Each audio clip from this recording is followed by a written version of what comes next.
Just doing an audio check for Brandon King. Brandon, are you able to hear us? Yes, I can. Can you hear me? Yes, we can. Perfect. Just doing an audio check for Brandon King. Brandon, are you able to hear us?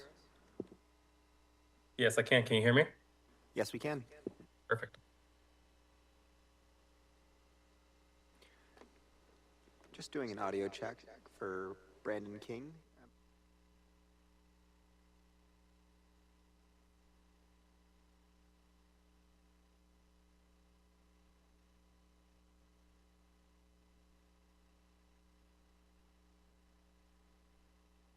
Cable services, we're just doing an audio test here in the room because we are hearing some reverb. Brandon, do you mind just stating something again? We'll see if it continues. Yep, this is a test. Testing. Thank you. Seems okay. Maybe it's been resolved.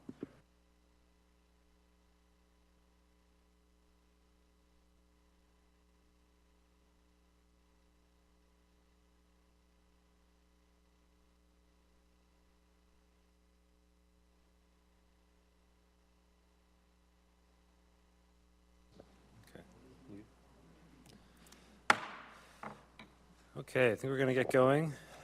Good evening and welcome everybody to the Wednesday, April 22nd, 2026 meeting of the City of Worcester Planning Board. My name is Connor McCormick and I will chair tonight's meeting. Before we begin, I have a few brief announcements concerning how our meeting will proceed tonight. Tonight's meeting is a hybrid format, which means you can participate in person here at City Hall or remotely. You may log in via computer by going to worcester.ma.zoom.gov/J/161-731-4979 or by calling in at 1-669-254-5252 and entering access code 161-731-4979 pound.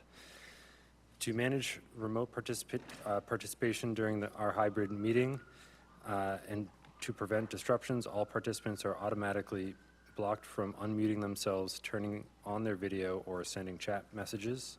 For remote participants who would like to comment on an item on our agenda, we ask that you raise your hand, that you use the raise hand feature in Zoom during the discussion item on the discussion on that item. If you are joined by phone, you can raise your hand by pressing *9. Staff will then call on members of the public one at a time and give them permission to unmute themselves. If you are joined by phone, you will then be able to unmute yourself by pressing *6. This is a public meeting, which means both that it is being recorded and that minutes will be taken and published at a later date. To help with this process, we ask all speakers participating in person to use a microphone. To please clearly identify yourselves each time you speak, and that the first time you speak, please state your city or town of residence for the record. To help maintain an orderly meeting, please address all comments and questions through the chair, rather than directly to any other speakers or applicants. There are a number of items on our agenda being continued or postponed tonight, which I will read through shortly. If you are here on one of those items, please note that no additional notice will be sent to you before the next meeting. The best thing to do is to call the Planning Division the day prior to our next meeting to confirm if that item will be heard or postponed that night, as it is not uncommon for items to be postponed multiple times before they are heard by this board. Once an item is called, there will be a brief presentation by the item, followed by any additional comments and clarification from members of the city staff, then an opportunity for anyone from the public to speak on that item before we proceed to board discussion and action. All applicants should be aware that approvals are generally conditional, decisions are generally signed by the board at the next meeting, and where appropriate filed with the city clerk the following day, which begins any appeals period. Decisions are typically not released to the applicant until all conditions of approval have been satisfactorily addressed. It is the applicant's responsibility to address conditions of approval, and a lack of doing so may result in delays or enforcement. Applicants are asked to please call the Planning Division if they have any questions. Please also note that all approval votes will be by roll call vote tonight, which I'm going to administer when the time comes. Moving on to continuances and postponements. We have a request for a continuance for 0 Chester Street, a definitive site plan. Request to continue the public meeting to May 13th, 2026, and extend the constructive grant deadline to June 4th, 2026. We have a request for 28 Harrington Way, a special permit, a request to postpone the public meeting to May 13th, 2026, and extend the constructive grant deadline to June 4th, 2026. 17 Pearl Street, a definitive site plan and special permit extension of time. Request to postpone the public meeting to May 13th, 2026, and extend the constructive grant deadline to June 4th, 2026.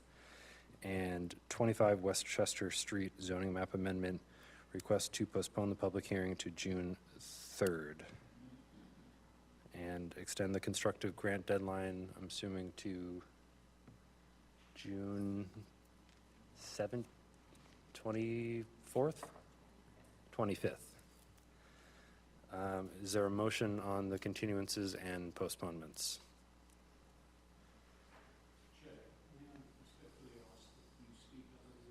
Sure. Sure. I kind of heard that online, but couldn't fully. So someone in the audience was just requesting that we speak into the microphone a little closer. Gotcha. All right. I move the continuance item 1 and postponements 2, 5, and 7. Is there a second? Second. Thank you. And before I do the roll call vote, do we have Anthony on the line here? Through the chair, we do not. I believe he was, given we didn't have any special permits, Okay. so these are ministerial acts to move them along, so you can go ahead and motion with the 3. Just want to be clear, so that was a continuance for item 1, and then a postponement for items 2, 5, and 7, correct? Yes. Yes. Okay. On the motion, Mr. King, Yes. Mr. Toomey, Yes. myself, yes, motion approved. Moving on to item number 3, 1103 Millbury Street, a definitive site plan application. Through the chair, just wanted to clarify, I apologize. Oh, We had, yes. out of order on the agenda, we actually listed a continued item, item number 10, under new business, which is actually, should be listed as item number 2, but it's not. I didn't know if you wanted to take that out of order. I'm not sure if there's anyone here for the item. Yes, thank you, Ms. Smith. You told me that right before the meeting, and I forgot. We had, item number 10 is a zoning map amendment that was continued from the last meeting, and we would look to take that up as that is actually old business. We'd look to take that up first if the applicant is here to present on that at this time. And through the chair, Mr. Dunn was unable to attend this evening because he's actually attending a community meeting, as was requested at the previous meeting. Unfortunately, it just happens to conflict with tonight's planning board meeting. So he's in attendance at that, but did want to move the petition forward so I can update the board in terms of the changes that were made subsequent to the last meeting. So I don't know if we have a slide for this that we might be able to pull up, but basically at the previous hearing, there was a discussion among board members in response to comment received from council for an abutter along the Belmont Street and Reactory Drive section of the area that was proposed to be affected for the 2 parcels that you see that we're kind of highlighting with the cursor there. So a property that is owned by Greater Worcester Land Trust, and a property that actually the city owns. Our office holds on custodianship of the Conservation Commission. So those 2 properties were previously included in the proposed change to bring a series of properties into a residential zoning district and a series of properties into a business zoning district, eliminating some relic manufacturing in this area around the UMass campus, and then aligning that residential zoning with our open space.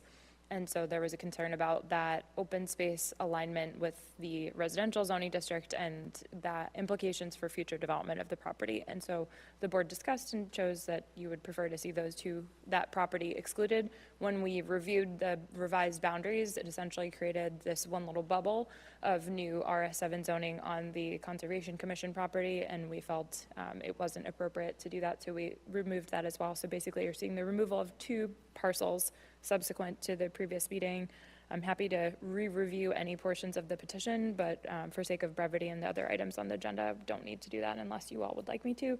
So those two properties that have been removed are known as 0 and 257 Belmont Street.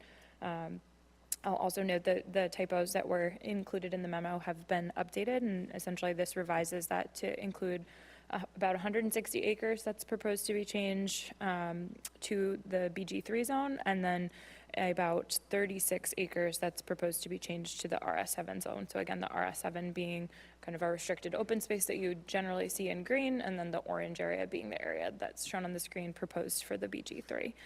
So this now affects 23 different properties within that area. And again, happy to answer any questions, but really that's what's been changed.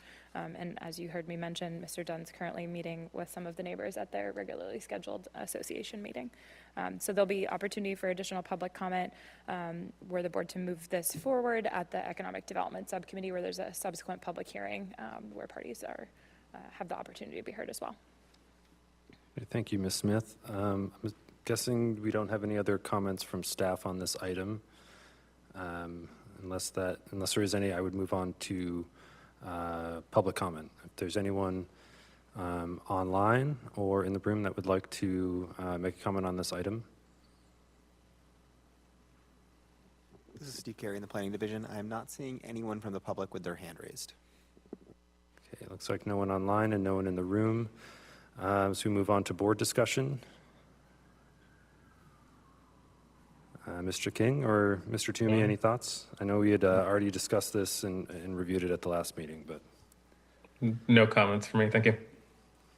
Again, I thought there was concern from the Shrewsbury Street Business District, that they had concerns. Were those discussed and addressed, or what happened to that? Yeah, through the chair, again, that meeting is happening concurrently tonight, this evening, right now. So unfortunately, there just wasn't another neighborhood meeting before this planning board meeting. So Peter Dunn is in attendance at that meeting to discuss those, and anyone with continued concerns or questions. I think for the most part, folks were just curious about what it is and what it means. So, ultimately, the comments that were provided from the public were included in the packet. I think in this case, the only one that I believe we had received in opposition was from the Council for Wuji, which this change that we've adjusted is in response to. So those residents, business owners, folks with questions, Peter's currently meeting with them right now. So again, they'll have that opportunity to provide any additional comments at the Economic Development Subcommittee. Okay. So we just let it go to economic development, and then they can, anything that may come up tonight, they can address then. Yeah, so the planning board ultimately is just making a recommendation. Whatever you choose, ultimately, the city council subcommittee could support, completely ignore, table, or otherwise. And often these processes are an evolution, and it's an opportunity for folks to provide comment at various different junctures. This is the sort of first stop, if you will, in the process. So folks will have the opportunity to come and speak again, or perhaps their concerns will have been addressed, and if not, that platform will be there at Economic Development Committee. Certainly, it's the planning board's prerogative to do what you wish relative to the item. No other comments from me. Okay. Yeah, for myself, I think these changes reflect what we discussed last week, and to Ms. Smith's point, if there is any additional public comment, there will be another opportunity at the Economic Development Subcommittee meeting of the City Council at a future date. So with that, I would take a motion for sounds like probably a favorable recommendation. All right. I make a motion to favorably recommend to City Council the portions of the Belmont Street, Plantation Street corridor, and Green Hill area. And through the chair, that's as amended with the changes that we have Yes. proposed. Perfect. Okay, and do we have a second? Second, All right, on the motion, Mr. King, Yes. Mr. Toomey, yes. myself, yes. That motion passes. Okay, now we're going to jump back to item number 3, 1103 Millbury Street, a definitive site plan application.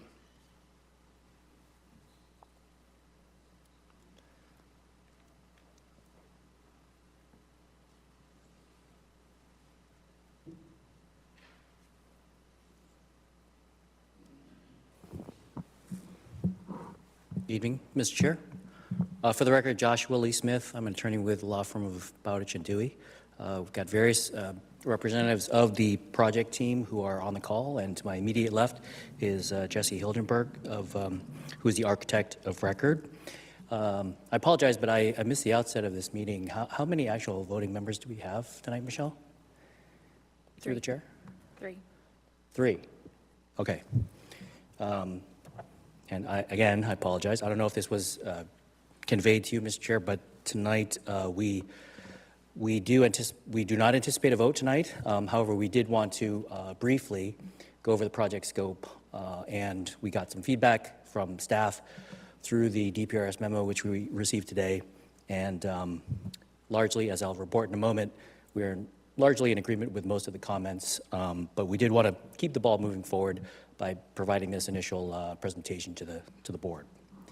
So, Steve, welcome back. Thank you.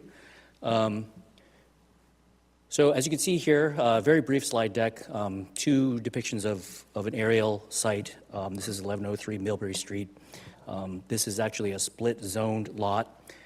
Currently, this is a wooded lot, multiple acres in size, and it is split between the business zone as well as the RL7 zone.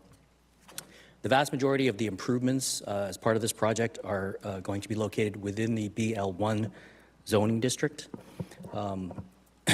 Generally speaking, the project proposes the development of approximately 84,000 square foot, 3-story low-rise multifamily building. Total number of units that are proposed are 40 units atop the parking garage, so there's a podium style. Total number of parking spaces would be exactly in compliance, so we're proposing 80 parking spaces in total. The upper portion of that just depiction there, you'll see in a moment. Steve, I'm sorry, if you could just go back to the layout really quickly. So the upper portion here is the building itself. You can see the building footprint. Again, about a total of 84,000 square feet in size. The portion, the majority of the parking will be within this garage area, a total of 46 within the garage, 46 spaces. There will be, on a tiered lower level, will be 34 parking spaces, which provides a total of 80 parking spaces total. Just a little bit of history. We were before the ZBA. We obtained a special permit as well as variance with respect to the height. We've had several meetings with neighbors, some one-on-one, some in a group setting. Also had meetings with the ward councilor with respect to this project. Steve, if you could advance to the next slide. So we've got a series of renderings. There are a few comments that were provided by the ZBA, some design-related elements and components, which Jesse will get into a little bit more detail in a moment. But we did make some facade improvements, as you can see here. This is the viewpoint from if you're standing on Millbury Street, looking towards the building. For those who are familiar with the site, it does have a pretty steep grade, going from a lower elevation along Millbury Street to a higher elevation as you move towards the rear portion of the site. If you could advance to the next slide, Steve. Here's another depiction of the building, obviously. Again, showing some of the surface parking lot. This is, again, the front portion of the front side. And the next slide. So this is a depiction from the rear. And one more. We wanted to show this, but also give an update. This was the 3D rendering. I guess I'll call it a photo sim. Again, from the perspective of if you're looking at the rear wall of the building, looking towards the rear lot line. Again, it's upgrading, uphill. We depicted a fence line along the rear. There are residential properties beyond that. You could see that tree line that is at the top of the screen there. There are residential properties that are on the other side of that tree woodland line. We had proposed some fencing as well as some arborvitae plantings. However, subsequent to the meeting with the ZBA, we did meet with the Concom, obtain an order of conditions, and as part of one of the conditions that the Concom had required is in fact that the hill that you see there, the slope leading up to the row of arborvitaes, we actually agreed, and as a condition of the Concom's approval, that there be about a 50-foot buffer from the rear lot line moving towards, more towards that hill slope. So this depiction here is not exactly the most up-to-date. However, you can envision that there will be a woodland buffer, again, about 50 feet in width, running from the rear lot line. So I wanted to give you that update. We've also made a series of updates as well with respect to comments that were provided by Michelle and her team pertaining to the drainage, the slope. There's some additional information pertaining to the geotechnical analysis. So we submitted a letter from a geotechnical engineer with respect to that. And with that, as I mentioned, we are in agreement with the vast majority of the comments that Michelle and her team provided with respect to the DPRS memo. And we can get into that a little bit more detail in a moment, but now I'd like to pass it off to Jesse. Hi, my name's Jesse Hildenberg with Dixon Salo Architects in Worcester. I'm the architect of record. I'll just give you a 1-minute design spiel, I guess, about the project. Each unit is primarily the same, so we're working with 2 bedrooms, primarily one bedroom. Lower level is parking, so it'd probably be a concrete podium style with 3-story wood construction above. Each unit has either an exterior patio or an exterior balcony with the access through a sliding door. So some of the changes we made just from neighbor and zoning comments is we dropped the overall height of the building significantly, and we stopped the crenellations, the up and downs. We gave more just a uniform feel across the entire building. Neighbors were concerned about the overall height, which is understandable. So if you look at, say, this view, instead of going up and down between the gray and the white boxes that are different apartments, we just kept the top level and pushed and pulled a foot. So each one is a foot in and out. So the white sticks out a foot, the gray goes back a foot, and each one represents an apartment. And then we have 3, we'll call them towers. The tower on the far right, is adjacent to the gym and a stairwell. The tower on the far left is a stairwell.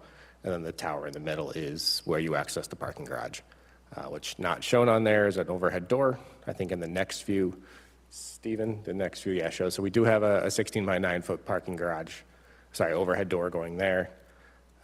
Otherwise, the renderings on this view are pretty current. And I think the next one shows, there's some small modifications to the site plan and the architectural plan on this view, primarily where you see there's a little, on the far left, a little overhang, and then there's a recessed patio above as well. So those are the public spaces. All the public spaces. 3rd floor are 2 exterior spaces. 1st floor is a gym and a common office space, we're calling it, but I expect it to be used for kind of community space. That's the 500-mile-an-hour run-through. Good. Yeah. So, Mr. Chair, as I mentioned, we did get a chance to take a quick look at some of the conditions, recommended conditions of approval with respect to that are set forth in the DPRS memo. I'm not going to go through all of them, but I just did want to, again, reemphasize that we are in agreement with the vast majority of them. A lot of these comments actually have been incorporated in our latest plan set, which just simply has not yet been sent to Michelle and her team. So I think we've made good progress with respect to updating the plans. A few more items which, again, we're comfortable updating. I did want to point out, going back to the trees, the arborvitaes in the rear, again, because and this was not a condition of approval by the ZBA with respect to the variance or the special permit that were granted. The fencing and the arborvitaes that are along the rear lot line, as currently shown on our plan set, we'd like to have a discussion or get your thoughts, initial thoughts, with respect to removing that, given now that as a condition of approval by the Concom, we are going to have a 50-foot buffer, again, from the rear lot line extending into the lot, which if you go out there, if you know this site, it is, in fact, a pretty robust wooded area. So to have, in addition to that, fencing and a row of arborvitaes seems really unnecessary. So I did want to point that out. There is a condition that Michelle and her team provided with respect to if the fencing and those arborvitaes are going to remain as part of this project to be approved by the planning board, then there would be a tree replacement a condition, a one-to-one tree replacement. So that would be stricken if the board were to agree that the arborvitaes and the fencing in the rear would no longer be necessary, given the 50-foot buffer. So I did want to point that one out. There were also some other items pertaining to some of the during construction and pre-construction conditions with respect to some of the monitoring that I think we'll probably have a more further discussion with Michelle and her team as to some of those requirements. That will certainly require more input from our civil team. But other than that, again, most of the comments that were provided in this DPRS memo are amenable to my client. Thank you. Okay, thank you. Pass it over to staff for any comments. Sure, through the chair. I'll try to be brief because it seems like this item will likely be continued. But in front of you is a construction of a 3-story multifamily low-rise structure. It does appear, depending on what angle you look at it from, to be taller in height, but the kind of lowest level is a full garage, and then the sort of sub-level is really just wall to support the structure and access to the stair. It's 40 units, 80 parking spaces, large retaining walls sort of perch the parking lot up at grade with the garage entry level. The hill slopes down from down basically towards Millbury Street, and so where kind of this building is being set into the hillside itself.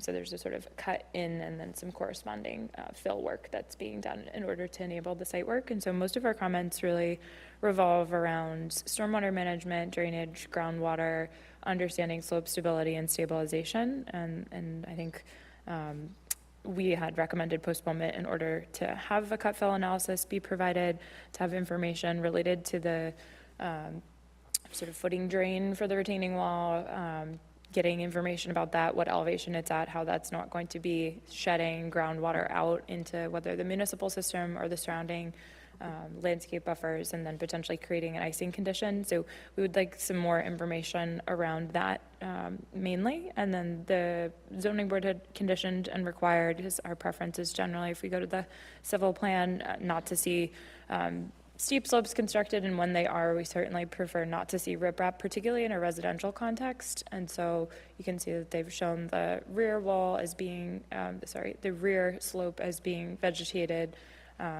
which is great, but we would like to just see what specific treatment is proposed for that, because it is a 2-to-1 slope, and that's getting into the territory of needing a form of permanent stabilization measures. It can be constructed carefully without that, but wanting to get some more information. And so we'd ask for additional information from a geotechnical engineer related to that slope as well, because this is about a 14-foot cut, and groundwater is about 5 or 6 feet below grade, depending on where you are. So concerns about groundwater breakout based on our experience with construction, other lots along this stretch of Millbury Street, and kind of similar things that we've encountered. So we appreciate the letter, but are just looking for some additional information, mostly in that regard. There are certainly other comments that we have. I don't need to highlight all of those, but sort of the bulk of our comments, I'll say, and where kind of our lack of comfort for a conditional approval comes from, are around those topics and themes.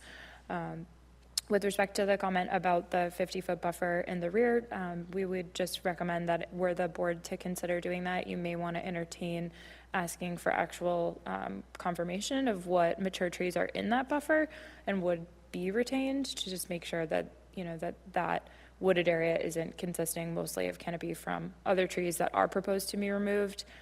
Make sure that you feel like that 50-foot buffer will actually retain enough vegetation to not need the redundancy of fencing and arborvitae. Otherwise, from staff's perspective, it's certainly up gradient. Really, all that's doing is creating privacy for neighbors. It's not functionally providing really screening for headlights or anything like that. The building is kind of providing that physical buffer and separation. So we don't take issue with that, but that would be something I might recommend, is that you look at survey for trees that are greater than 9 inches. You could pick a specific caliber size. Happy to answer questions. Thanks. Thank you, Ms. Smith. Do we have any other comments from city staff? Doesn't sound like it. So we'll move on to public comment. Is there anyone in the room or online looking to speak on this item, 1103 Millbury Street? This is Steve Carey in the Planning Division. I'm not seeing any members of the public with their hand raised on Zoom. If you are a member of the public who'd like to comment, please use the hand raise action. Okay, we'll keep an eye Not out for seeing a anyone. hand raised. But otherwise, let's move on to board discussion. Mr. King or Mr. Toomey, do you have any thoughts on this one? It seems to have been heavily reviewed by staff, and they're working with the neighborhood as well, so I think I'm okay in terms of comments. Thank you. Yeah, same for me. There's more to be learned, but I think that's, the process is going along in the right direction. Okay, thank you both. Yeah, for myself, I agree. It sounds like some additional information is needed for staff to fully review this, particularly in relation to the drainage and stormwater and some concerns around groundwater that we know exist in this area. For myself, in regards to the question on the vegetated buffer and the proposed arborvitae and fence, I would be okay with the removal of the arborvitae and fence. I think I think that's reasonable. I do think Ms. Smith has a good suggestion that we would like to make sure that the vegetated buffer that would remain is substantial enough to do what it is intended to do. So if it's possible to provide that information to staff to show mature trees in that area so that we can get a sense of what that vegetated buffer looks like, I'd be happy to support that. But otherwise, I think we're probably looking for a request to continue this, or a motion to continue this rather, to the next meeting, to the applicant. That works for us. Although just for clarification, with respect to the additional information pertaining to the buffer, would it be acceptable to the board and staff that in order to illustrate or demonstrate that we provide street view photographs? Meaning not just going on Google and doing street view, but someone could physically go out there in the next week or so, take actual photographs of the area. There's a street that runs perpendicular to Millbury Street called St. Anthony Street. We could take photographs from that vantage point. What I'd like to avoid is having some type of a tree plan where trees would need to be inventoried and actually measured. I think that would be unnecessary. That would take a long amount of time. We're hoping we could just go out there and take some photographs. And of course, the members could also go look themselves. But other than that, I'm not exactly sure. We do have aerial photographs that are, I think, current, that show the canopies. Most of these are shade trees, I believe, the vast majority of them. So that is some evidence. But again, in addition to that, we're happy to go out there and do some sort of visual reconnaissances, street view photos, if that would be acceptable. For myself, I would feel comfortable with that. I don't know if staff or my board members have any other thoughts on that. I think some documentation just to show what would remain in the vegetative buffer would be helpful. And obviously, you kind of have a window here before all the trees come out and maybe block your view from some of those pictures. So I don't know, does my board members or staff have any other thoughts on that? I would be okay with that. No concerns for me. Thank you. Yeah, I would yield to staff as to what they think would be correct on that. Through the chair, 50 feet is a decent width, so there probably will be some trees that do remain in that. When you start to get into like 20-something feet, it can very easily end up being nothing. So if the applicant wants to provide something, I think we'll probably still end up with a condition that says, if no trees greater than X diameter remain in that buffer, that we'll be looking for plantings. So aerial imagery and photographs that show the area that they're referring to as the vegetated buffer to just demonstrate that there are some mature trees. I'm looking at the canopy. I think the majority of the large trees that I see in that area, the trunk is probably outside of the 50-foot buffer, so a lot of that shade is actually going to be eliminated by the regrading of that slope. So that's just where our comment comes from. You know, is that absolutely necessary to do an inventory? It sounds like the board members don't feel that it is. So ultimately, you know, that it just becomes a challenge for us to enforce if we don't know exactly what's there and what's required to stay, or we don't have some amount or defined saturation of what that needs to look like. So that's just, I think we would want to have a good understanding of what that expectation is to make sure that we can hold the applicant accountable to that. Sounds good to me. Okay. All right, so it sounds like we'll get some more information on the vegetative buffer among a few other items. Unless the applicant has any other comments, I think we're ready for a motion to continue to, are you good with the next meeting? We are. Thank you, Mr. Chair. One comment, if I could, from just thinking in my perspective, someone could start from one side of the lot and walk to the other along that buffer to just basically video what is actually there. I think that gives a pretty good feel of being able to look and understand what the trees are and what the vegetation is that's there, as opposed to just some still photographs. Yes, through the chair, we're happy to do that. Sure. Okay, thank you. I think we are ready for a motion to continue. All right, I make a motion to continue item number 3, 1103 Millbury Street to the May 13th, 2026 meeting. Second, All right, we have a motion and a second. Mr. King, Yes. Mr. Toomey, yes. and myself is a yes, motion approved. Thank you. Thank you. Is 12 Malden next?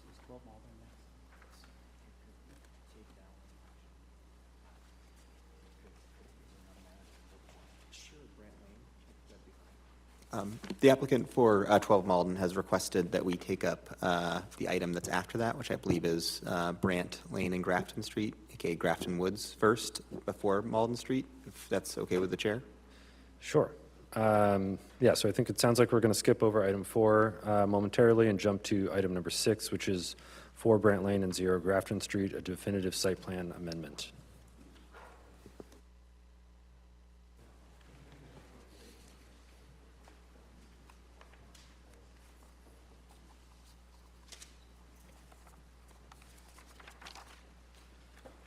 Good evening, Mr. Chairman, members of the Planning Board.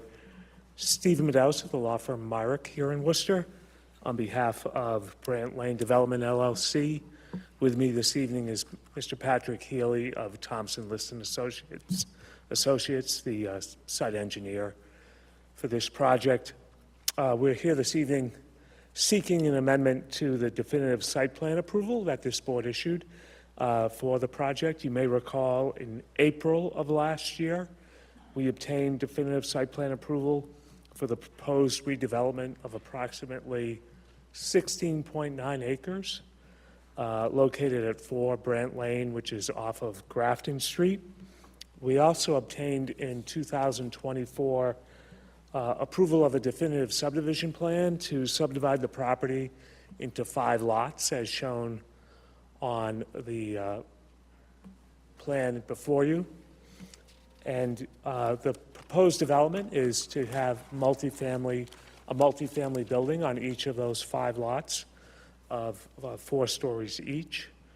One of the lots, Lot 4, which is, I don't know, Steve, if you could indicate Lot 4 for us? Yes, thank you. Steve is circling it. Has some environmental constraints. It has a man-made channel running through it, along with associated wetlands. Thompson & Liston and Goddard Associates, our environmental consultants, worked diligently with the Conservation Commission and obtained an order of conditions for the proposed development of Lot 4 as part of the project. However, Mass DEP expressed some reservation. In fact, I think they appealed the local order of our Conservation Commission. So we then worked with the folks at DEP to reconfigure the proposed development of Lot 4. And the result is that the building for Lot 4 has been significantly reduced from the original proposal of approximately 147,000 square feet to a new footprint of 92,000 square feet. So the number of dwelling units will be reduced from the original proposal of 112 to 69 dwelling units. And the number of parking spaces proposed for Lot 4 has been reduced from the original proposal of 160 to 104. So the overall impact to the development proposal for all 5 lots is to reduce the total number of dwelling units from 491 to 448, and the number of parking spaces from 793 to 737. So we're back before this board to seek approval of an amendment to adjust the proposed development of Lot 4 as shown to accommodate those concerns raised by Mass DEP. And Mr. Healy can walk you through particulars of those changes to the extent you have questions about them. Thank you. Thank you. Good evening, Patrick Healy from Thompson Liston. If I get into too much detail, just let me know. I'm happy to cut it short. But on the screen, you can see the red outline of the previous building location, and then colored in with the brown hatching is the proposed location. Originally, we had parking all around the building. Since we moved the building further away from the wetland to avoid stream impacts, the parking's been now sort of centered on the building on the south end. And it will still have parking in the garage on the lowest level with entrance from the south end of the building. Some of the changes to the stormwater are where we had originally the subsurface parking, stormwater under the parking lot on the west side of the building. We're now putting a building there, so we had to slide that stormwater, management system down to the south. And we had to rearrange some of our amenity spaces that were around the building to kind of focus them all at the south end of the building as well. So there's a dog park associated with this building and all of the buildings on the site that are accessible from the buildings. There's a loading space. There's a dedicated indoor bicycle storage room at the garage level. There are common spaces on the upper, first floor. So on the right side of the building, as you're looking at this plan, is the main floor, and at the south end and the west end, this is all down at the basement level. So there are some retaining walls, between the upper level and the wetland there to try to separate the grading that's proposed and to leave us some room so we can restore the buffer zone along that channel. And then at the south end of the building, similar to what we had proposed before, we're taking up all of the existing pavement that is in the wetland and the stream and restoring the near buffer zone in that area. So where you see on this particular slide, the blue area is the relocated stream that now becomes, set in the ground in natural soil rather than across pavement. And that aligns with the culvert that's proposed under Brant Lane. Overall, I think we have, a better landscaping plan than we had before. There's more buffer plantings, and, although the amenity space is a little bit reduced, we do have a nice patio associated with the first floor there on the right side of the building as you're looking at it at the main level that aligns with the indoor common space. So there's some relationship between that indoor and outdoor, common amenity space, something that we really didn't have on the previous plan. So in that respect, it's an improvement. I don't know what else I can say. I'm happy to take any questions you might have. Could I also mention, we did meet with IRT, and we did receive the memo just prior to the meeting, or this afternoon, rather, and are mostly okay with all of the proposed conditions to approving an amendment. However, there were a couple conditions relative to the recommended tree species, and we would ask that that be revised in both instances to provide something along the lines of, unless otherwise specified in an order of conditions issued by the Conservation Commission. Sorry, can you just give us the condition number? Sure, on page 2, it is M. All proposed trees should be from the recommended tree species list. And we would like to add, unless otherwise specified, in an order of conditions issued by the Conservation Commission. I think if that's acceptable. And then similarly, on page 10, under number 7, the last line there, trees that do not appear on the recommended tree species list and should be replaced include, we would add there as well, unless otherwise specified by an order of conditions issued by the Conservation Commission. Learning about stability to resource areas this afternoon relative to planting of trees. Yes, fun stuff. Yeah. Okay, unless the applicant has any additional comment, I will turn it over to planning staff. Sure. This is Steve Carey in the Planning Division. That was pretty comprehensive overview of the changes. I don't have too much more to add, but yeah, as the applicant noted, building footprint's being reduced about 40%. There's a subsequent, reduction in units, and parking is being reduced. There's a change in the layout to the parking. That access way into Lot 4 has now sort of been reduced in size. There's only one sidewalk on that access way now, all to reduce the impact on that stream. Our conditions of approval are largely focused on sort of pedestrian circulation around the site, particularly the sort of pedestrian connection between this building now and Building 3 that's off to the right of the screen. Where I'm indicating where my cursor here is sort of an intersection where we feel there may be more pavement as is necessary. I understand that there is an updated tractor-trailer turning analysis coming.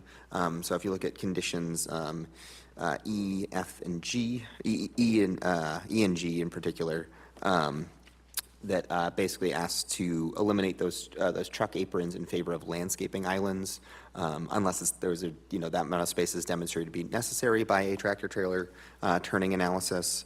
And then similarly, G, just seeing, basically asking the applicant to explore if the driveway widths and curb radii there can be reduced. Again, just to try to eliminate some of that impervious surface and basically create a sort of more hospitable walking environment if you're someone crossing the site. To that end, we also have a condition with regards to the adding a crosswalk sort of at that, where I'm indicating with my cursor here, for someone trying to make that crossing. And then I'd also draw the board's attention to condition, let's see here, it's with regards to the walking loop, 1N. The applicant had indicated on the plan, sort of denoted a walking loop there. It's not really clarified if it would be demarcated, if at all, and I'd leave it up to the board if they do want to see some sort of demarcation of that walking loop, perhaps with stamped asphalt. It's really at the board's discretion, and I leave it to the board. And then with regards to condition 1M, we're fine with that language change as proposed by the applicant. Yeah, like I said, there's a few other conditions just with regards to pedestrian circulation. Happy to address those if the board has questions. Okay, thank you. Any other comments from city staff? Okay, not hearing any. I'm going to move on to public comment. Any comments from anyone in the room or online? I see someone here in the room. If you want to come up and give us your name and city or town of residence.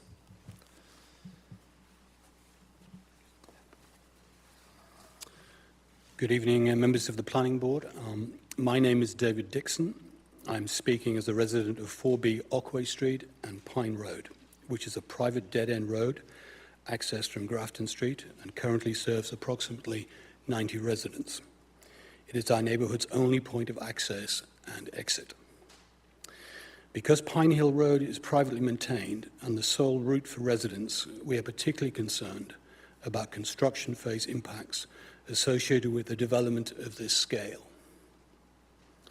We respectfully request that the board include a condition of approval ensuring that construction vehicles, contractor parking, and staging activity are not routed through Pine Hill Road, and that emergency access for residents is maintained at all times during construction.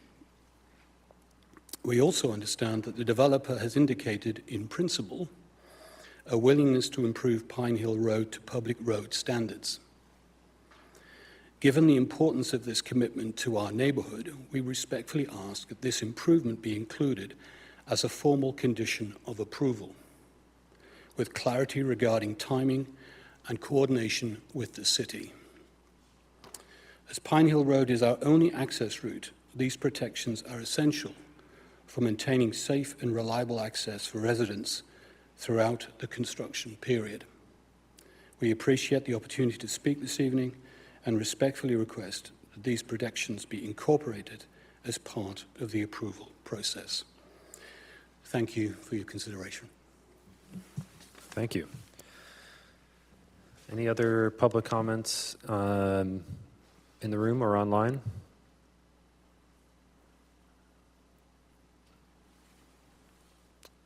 I'm not seeing anyone in the room. Doesn't sound like there's anyone online. Maybe we can just address the member of the public's comment there. I believe that was already somewhat addressed in the initial approval.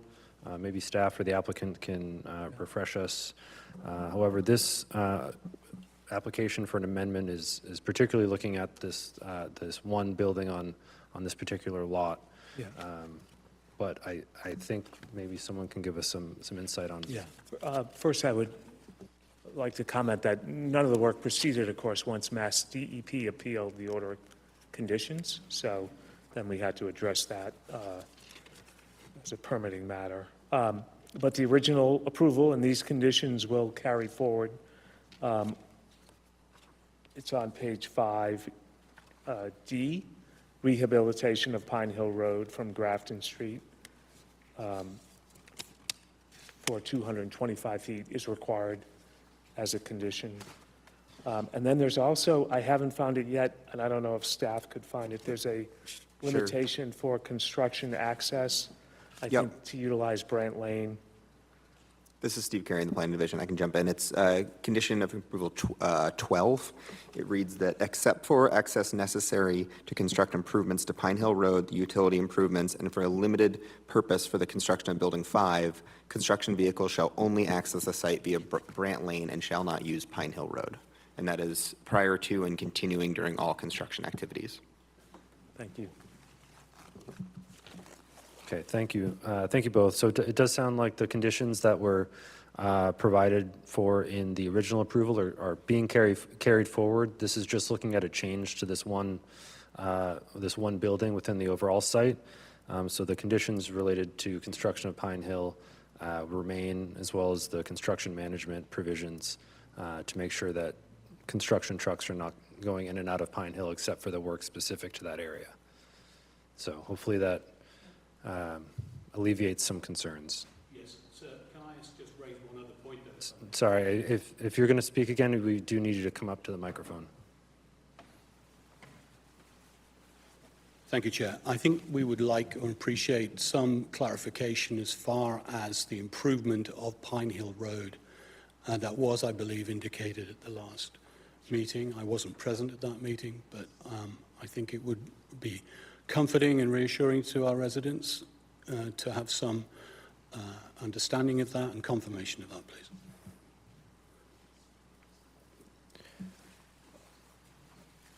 One response to that, this was raised during the original permitting process, and the constraints for the applicant developer relative to Pine Hill Road is our ability, it's a private way, and our ability to expand it on the other side is, we don't own the other side, so the extent of the improvements are what would be available to us as improvements to the private way. Mr. Chair, if I could also add, we did provide plans of those improvements to the planning board under the previous approval, which do show full width construction, addition of a sidewalk on the near side of the road, and addition of streetlights along there to improve safety. Okay, thank you. So just to reiterate what the applicant said, they did provide plans showing a full reconstruction with a sidewalk that were part of the original approval. And that is conditioned in the original approval, and it's something I believe that's required before occupancy of the site. So that's something that the applicant will need to complete prior to getting any occupancy to the buildings to that project. So hopefully that helps alleviate the concern there. Okay, so I think we can move on to board comment. Mr. King or Mr. Toomey, do you have any comments on this site plan amendment? No comments from my side. Yeah, no comments on the proposed changes. I'd be okay with the modification of line M. And actually, a question through the chair to the applicant on the demarcation of the walking loop. Is there any plans to mark that somehow? Mr. Chair, I'm showing that to show that there's a continuous walking path around the site because that was part of the features that we originally presented as amenities. In this particular location, this is a fire lane, so it's really showing that pedestrians can walk in that fire lane. It will not be used regularly by residents, so for the most part, that's a vacant, paved path that the people can walk to complete their loop. That's the reason why I labeled it as I did on the plan. We didn't have any specific plans to demarcate it on the ground. Clear, thank you. Okay, thank you. For myself, overall, I'm also no big concerns with this amendment. It's a reduction in size due to requirement from the Mass DEP for the wetlands in proximity to the building. So it's a reduction in size of the building and the impervious space. So no concerns for me on that. I would agree with no issue with the adjustment to 1M. And I do appreciate staff's conditions and review in relation to the pedestrian circulation and the turning movements. So I think unless the applicant has any outstanding comments or questions on conditions, I think we could move to a motion. We're fine, thank you. I make a motion to approve item number 6 for Brant Lane and 0 Grafton Street with modifications as stated by the applicant for condition M and on page 10, number 7. Second? Okay, we have a motion that's been seconded. Mr. King, Yes. Mr. Toomey, Yes. myself, yes. Motion approved. Thank you very much. Thank you. Thank you. Okay, is the applicant for item number 4, 12 Malden Street ready? Looks like they are, so we will move forward with item number 4, 12 Malden Street, a definitive site plan and a public hearing for more than one building on a lot.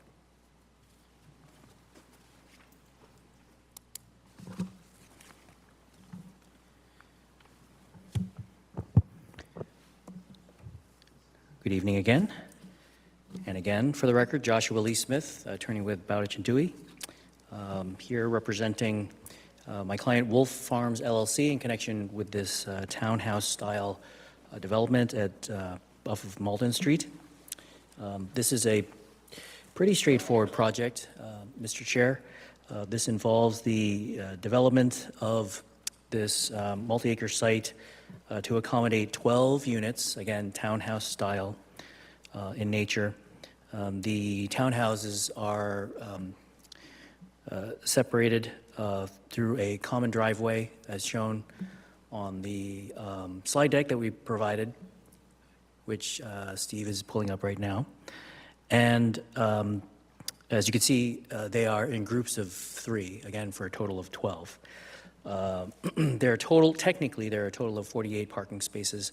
However, every unit here includes a 2-space parking garage, so that accounts for the two of the spaces, and then there are service lot driveway spaces to account for 2 additional parking spaces. So it certainly complies with minimum parking requirements.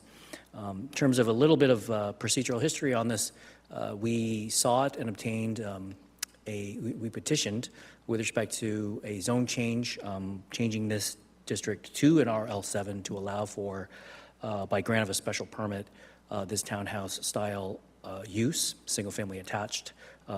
The zoning district previously did not allow for this, so we did seek that approval.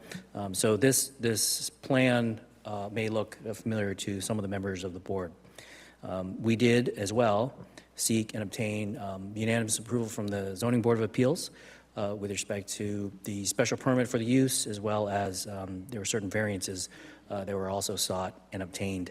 One of the special permits that we sought pertained to overall reduction of impervious, including reduction of the width of that common driveway that runs through the site. I'm going to be pretty brief here. I'm going to hand this over to the architect of record, who will speak a little bit more in terms of the design-related components and architectural features. David Dominguez from Acropolis Design Consultants. We are in charge of the architectural design of the project. As he said, we have 4 different buildings. Each building has 3 units. The units are townhouse style, and they are separated by a party wall or a dimension wall that brings independence structurally to each of the units. This is a construction to be slab on grade, meaning that we are not going to have basement. In the ground level, we're going to have a 2-bay garage. We're going to have a storage, large laundry, and the entry to the main house. On the first floor, we have living and dining area, a kitchen, a coat closet, and we have a laboratory and access to a small rear deck that will allow us to have a second means of egress, which is a code requirement as well. And on the third floor, we're going to have 3 bedrooms, each one with its closet, a shared bathroom, and that's it. Approximately, each of the units is 1,360 square feet. We have egress windows on each bedroom, and we intend to comply with all the requirements for the building department or the building code, including the energy conservation code. So that is what we have for conceptual layout. These are the elevations, and if you have any question, I'd be happy to answer. Okay, thank you. I'll turn it over to staff for any comments. Sure, through the chair, Michelle Smith again in the city's planning division. So in front of you is a site plan and a more than one building on a lot application in this RL7 zone for 12 units. And you heard it right, there are 48 essentially parking spaces, so more than usual. So the number of units is what's triggering the review by the board here. You can see the elevations of the proposed structure here. Jumping kind of ahead into our comments, since this particular elevation's up, we did have one comment on the sort of internal facing elevation of the building. So the bottom right corner that you see, where we had asked the applicant to consider incorporating additional windows, just to encourage light for the units. We know that applicant maybe prefers not to do that, so I'll just make note that that is one of the conditions in the staff memo. In terms of our comments, if we go to the civil plans, the majority of these are relatively minor. I would characterize them as we don't have a photometric plan, so we've requested one of those. The applicant might want to talk a little bit about what their plans are relative to lighting, but we'll be looking for some form of lighting plan, given that this is really functioning kind of like an internal driveway. So we want to make sure that there's adequate lighting. There's a sidewalk broken up quite a bit by the various driveway openings off of that core driveway or that central driveway, as well as landscaping and other enhancements that they're proposing to the development. But really, we are looking for some additional trees. We've included information about trees to the rear, trees in a few different locations along the driveway. Typically, these types of driveways, when projects are configured in this style, they have to comply with the subdivision regulations. So it means essentially that the road, it's treated like a road. So practically speaking, it's not a road, it's not going to be used like a road for the general public. However, it is an access way, and so all of the standards, they're seeking a waiver from all of those that apply, except essentially what's required for an A&R plan. So I will just call out that we are asking that they provide trees every 50 feet along that driveway, and we do have that conditioned as part of the site plan conditions.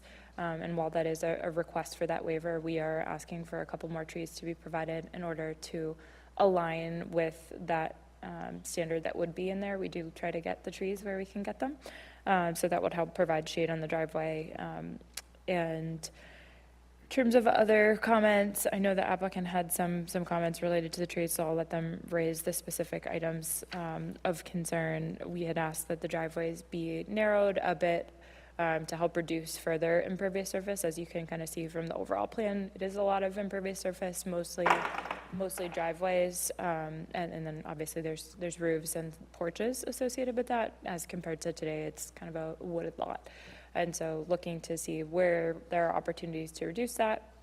So we appreciate the applicant making some adjustments to the design to help bring things in that direction, but are hoping for some additional enhancements beyond that.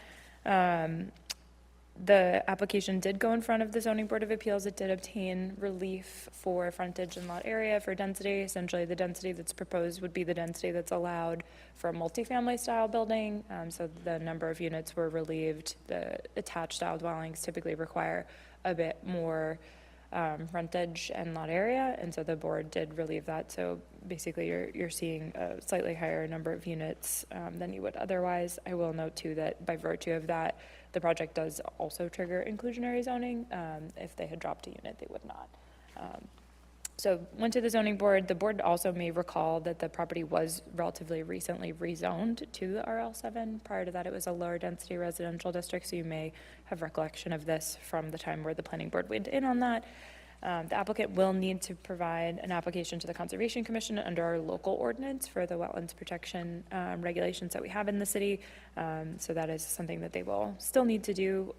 Their other departments have provided comments. We do have recommended conditions. There are a number of them. Most of the comments kind of related to, again, stormwater, erosion control, that type of thing. We did have at least one resident provide comments. Again, in the packet, you'll find those. Mostly with concerns around density and kind of stormwater management. So I'll just clarify that the applicants provided a stormwater report, which indicates that the peak rates will not increase. The applicant's team could talk to the specifics of what are being proposed if the board wishes at a greater level of detail. But we do have a number of conditions from DPW related to updates to the stormwater report to kind of meet the standards that the city has for that, essentially to document that. But the requirements that the applicant is held to makes it such that they can't worsen any existing condition. So I'll just clarify that for the record, that is something that's being proposed is stormwater management infiltration. Even though you don't see it on the plan, it's happening subsurface under the parking areas. And there'll be a construction management plan and other typical documents that would be required as standard conditions as part of the progression of the site as it moves into actual construction stage. So just responsive to the comments that were provided by that resident. Happy to answer any questions. I don't need to go over all of the different conditions, but I know the applicant has a few that they wanted to highlight and discuss with the board. Okay, thank you. Any other comments from city staff? Okay, hearing none, we'll move on to public comments. Anyone in the room or online looking to speak on item number 412 Malden Street? Not seeing anyone in person or online. So why don't we move to board, actually, why don't we, if the applicant has any concerns with conditions or wanted to discuss any of the conditions, do you want to raise those now? Sure, Mr. Chair. I'm going to go a little bit out of order. I'll start with the, I think, more straightforward items. So items, what is it? 1.0 and 1P. These pertain to the common driveway and the naming convention with respect to the designation of addresses. So all we would ask on this one, Mr. Chair, is that these items O and P be moved to, as opposed to prior to issuance of decision, prior to issuance of building permit. Just because I think we've had some experiences where I've had some other clients seeking address designations where I think typically it's a pretty simple process. Sometimes, however, they've been hung up for quite some time. So on that one, we would just request that that be prior to building permit issuance. Through the chair, staff has no problem with that. They won't be able to get a building permit without the address. The intent of having it earlier is to help avoid it being a stop later, but they can have it be a stop wherever they want it to be in the process. Fair enough. And item 1H, Mr. Chair, reflect additional windows on the left elevation. My understanding with respect to that left elevation side, there are bedrooms on the other side of that wall, bedrooms of which have adequate windows on other walls. So there's more than adequate sunlight with respect to those bedrooms. However, my client is looking for some areas of some of these bedrooms where there are solid walls, just for configuration of various types of furniture. So he'd prefer to not have to have any more additional windows that are already shown on that side.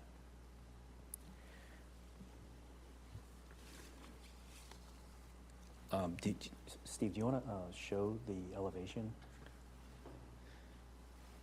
So, Mr. Chair, on the bottom right there, is that correct? Yes. On the bottom right is what we're talking about with respect to the left side elevation. So there are windows. It's just on that upper level. My client is looking to keep that as a solid wall. I don't know if you want to discuss that now, or I can move on to the other ones. Why don't we hear all the Okay. So the remaining other items are, I grouped them together because they all are related to trees. So it's items 1C, D, E, and F. So C through F. At the outset, I guess I'll just say that this is a relatively small project. It is just 12 units, so it is just enough units to fall into the inclusionary zoning ordinance. My client did sort of waver as to whether or not he wanted to go just below that threshold to avoid what would be a payment in lieu in this case, but opted to provide for the 12 units. Relatively small project. That being said, and Steve, if you could advance to go to the landscape plan, not the conceptual color drawing, but the actual, exactly. So, Mr. Chair, as you can see, this is the landscape plan that was submitted. This is the latest landscape plan. And in total, with respect to this relatively small project, we are proposing 19 shade trees. That doesn't include other types of trees. Plus, there's also shrubs, bushes, there's ornamental grasses. It is quite robust in terms of the amount of plantings and landscape effort that went into this design. I think it's pretty fair to say. So I guess I want to say that at the outset. And so with respect to item 1C, more specifically, which requests for additional trees, and Michelle had mentioned that, the 50-foot intermittent internal driveway standard with respect to subdivisions, which this technically is not. We would request that be stricken. Item D, this pertains to individual driveway widths, not the common driveway. That's already been reduced by virtue of the ZBA. We got a special permit for that. This pertains to the individual driveways for the individual units. And so I think the request here is to reduce those individual driveway widths in order to accommodate areas for more trees. So the second half of that, again, we think there's sufficient trees already with respect to the site and other types of plantings. In terms of the driveway widths, we feel it's unnecessary. We've already shrunk down the common driveway And again, we want to be able to have enough room to accommodate 2 cars easily with some buffer. We don't want it to be too tight for the cars to be able to come in and out of the garage. Currently, right now, I believe the width is 18 feet. So that's just enough to be able to accommodate the width of the door. Actually, is it 18 feet is the door? Door is only 16 feet. I'm sorry, you can speak to the. The garage door is 16 feet for 2-car garage. Okay, so the garage door width is 16 feet. The driveway width is 18 feet. Okay, thank you. So I just want to put that into context. Item 1E, add additional trees above the proposed retaining wall to improve privacy from the abutting lots. So, and Steve, if you could go back to the other landscaping drawing. So the retaining wall, as a reminder, is in the rear of portion of the lot. You can see that sort of long line segment there. That's the retaining wall. The trees, the shade trees that are proposed are in front of that. You can't see it here from this layout. However, there's a grade sloping upwards. So there's a higher elevation of those residential properties in the rear. So there's really not much in the way of privacy concerns. In addition, we already have shade trees in front of the retaining wall. To add more shade trees behind the retaining wall, a little bit of concern with respect to not only impeding on the structural integrity of the wall over time, but also just access to the wall. If you've got shade trees on both sides, we felt that it would inhibit access to the retaining wall when you need to maintain it, repair it, et cetera.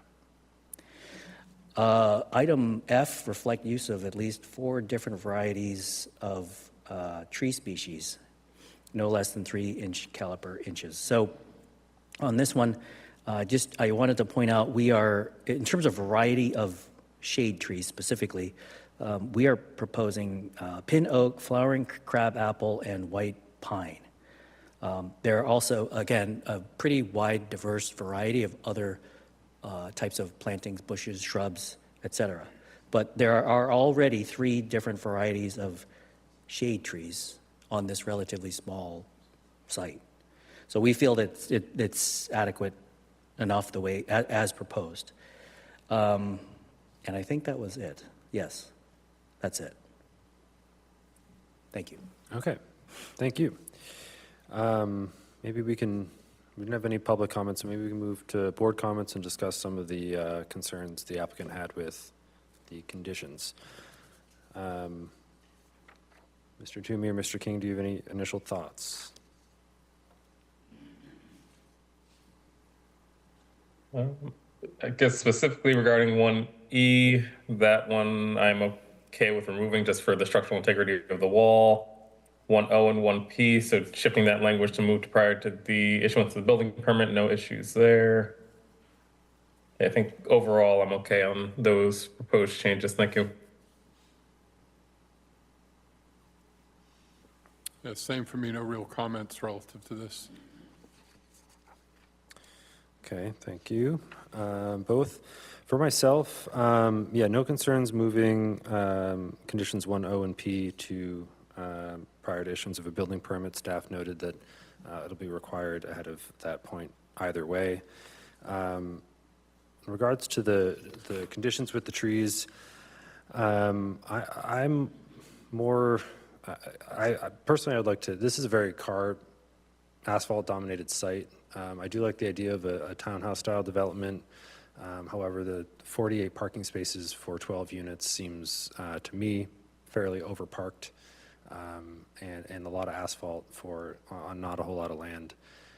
So I would prefer to see these conditions stay as they stay in there. I think staff is doing this to help mitigate some of the asphalt that is shown on the plan and some of the percentage of the impervious area on the site. So I would prefer to see those stay in there. And I think just to clarify, maybe to staff on the waiver, I think we do need a request from the applicant for the waiver from the subdivision regulations, because I believe this does trigger the requirement of subdivision regulations. Just want to confirm that you are requesting that waiver. Yeah, through the chair, that's correct, relative to more than one building on a lot. Okay. Can I just comment, Mr. Chair, on the impervious? Sure. And the number of parking spaces. So unlike, say, like a fast food restaurant establishment where there's been arguments in the city and other places that certain types of uses have excessive parking, and then the restaurateur will argue, well, there's a need for it. Here, the result of the 48 technically parking spaces is it's only because there needs to be a driveway connecting the two-space garage. So the cars have to be able to come in and out. It's not as if you can have a narrow surface drive and then go into a two-space garage. If, Mr. Chair, and to the board, if you'd be willing, my client, I think, can be agreeable to narrowing, again, these, with respect to the individual driveways. We can narrow it, but again, only to keep in mind that it has to still be wide enough to accommodate the 16-foot wide garage door. So as I think I said, I believe the driveway is about 18 feet right now. We can reduce that further. So that would satisfy at least one prong of what you just suggested in terms of reducing impervious, which I know Michelle and her team strives for. And technically, I think it might eliminate one of those parking spaces. It would no longer actually be a 9 by 18 space. But it's sort of semantics. But we can reduce the impervious by reducing the individual driveway widths, again, enough, obviously, for cars to be able to get in and out of the garage. And I think that would satisfy reduction in impervious. And technically, you may not be calling there being two surface driveway spaces there. But then, again, with respect to the trees, I do think it's, sometimes people say developments are overparked. I think it's not over-treed, but there is plenty of vegetation here. Along the front, along the back, and intermittently along the common driveway, which we've narrowed already. We agreed to narrow through the ZBA per request of the staff. We've really tried to make this a little more compact and tight in order to meet that goal that the city always has with respect to reduction in impervious.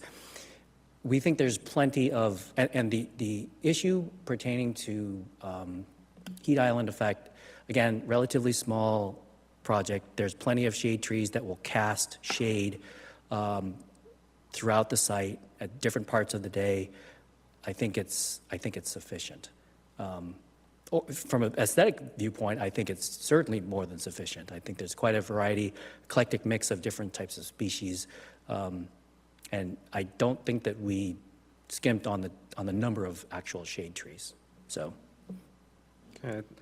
my Thank you last for attempt. those points, and I appreciate your willingness to consider the driveway width. I think narrowing the 2 feet would make a difference when you multiply that over 12 driveways. So if we want to maybe specify that in the condition, I think that would maybe be, I'd be happy with that.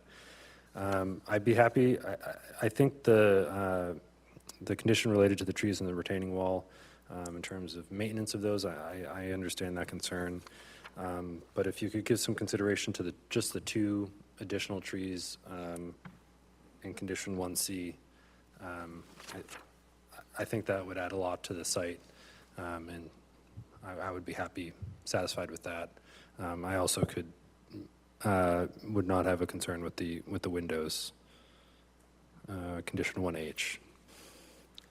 So on 1C, if we're going to get specific on the units, 8 and 7 and 5 and 6. So those are again towards the rear of the site. Yeah, I think it would be replacing like what is proposed there is now maybe some shrubs and putting trees in instead. So Okay. just the 2 trees. Okay. So shrubs or ornamental grasses, or you strongly prefer shade trees? I think in that location to provide some some shade over the paved area.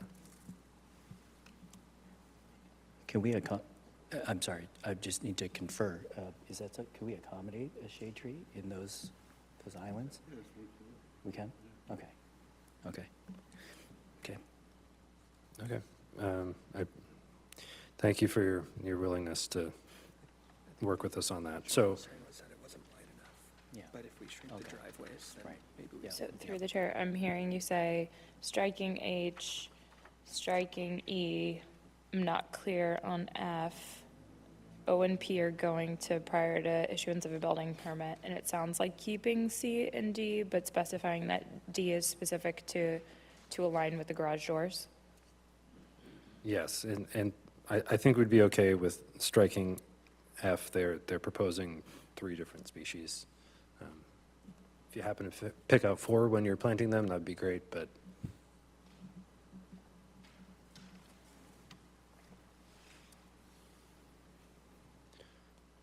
okay, so with that, if the applicant doesn't have any further concerns, I think we could be ready for a motion. Okay. I make a motion to approve for number 4, 12 Malden Street, So actually, striking. Can we close the public hearing first? I make a motion to close the public hearing? Do we have a Second. Motion's been seconded. Mr. King, Yes. Mr. Toomey, Yes. myself, yes, the public hearing has been closed. All right. I make a motion to approve item number 4, 12 Malden Street, striking letters E, F, and H. Conditions O and P shall transition to going prior to the building permit. And condition D is to align the driveway with the garage doors to the extent possible to allow 2 vehicles to enter and exit. Is there a second? Second. All right, on the motion, Mr. King. And through the Yes. chair, This- And I'm sorry. just to clarify, so that's the site plan and the more than one building on a lot, and it would include the waivers outlined in the staff memo, is that correct? Correct. Thank you. And I apologize, Mr. Chair. So on item D, there's actually 2 parts to this. It's the reduction of the driveway, which I think the board has now agreed is qualified by to align it with the garage door. The second part of it talks about, again, adding more trees. So I think we can strike that because we're adding more trees in condition 1C. Okay, all right, I just want to make that. Okay. Thank you, Mr. Chair. And the conditions as discussed. We have a second. Second. Okay, on the motion, Mr. King, Yes. Mr. Toomey, Yes. and myself, yes. Motion approved. Thank you. Thank you. Thank you. Okay, moving on to item 8, 15, 17, and 19 Milton Street. This is a public hearing for a zoning map amendment.